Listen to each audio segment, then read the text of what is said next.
আসসালামু আলাইকুম everyone. BD government job one থেকে আপনাদেরকে স্বাগতম। আপনাদের মাঝে আবারও নতুন একটি নিয়োগ বিজ্ঞপ্তি নিয়ে আসলাম।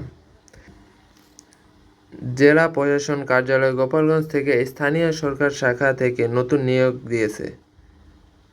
এটি প্রকাশ করা হয়েছে 18ই আগস্ট। এখানে পদ সংখ্যা থাকছে 6টি।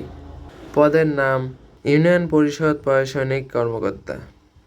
জাতীয় বেতন স্কেল অনুযায়ী বেতন থাকবে 10,200 থেকে 24,680 টাকা। এখানে আপনার যোগ্যতা, শিক্ষাগত যোগ্যতা লাগবে কোনো স্বীকৃত বিশ্ববিদ্যালয় হতে অনন্য দ্বিতীয় বিভাগ অথবা সমমানের সিজিপিএতে স্নাতক বা সমমান ডিগ্রি থাকতে হবে এবং কম্পিউটার চালানোর দক্ষতা থাকতে হবে।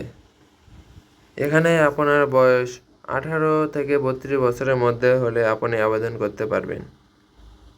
এখানে আপনাকে অবশ্যই বাংলাদেশের নাগরিক ও গোপালগঞ্জের স্থায়ী বাসিন্দা হতে হবে এবং প্রার্থীর বয়স 19/8/2025 তারিখ হতে 18 থেকে 32 বছরের মধ্যে হতে হবে।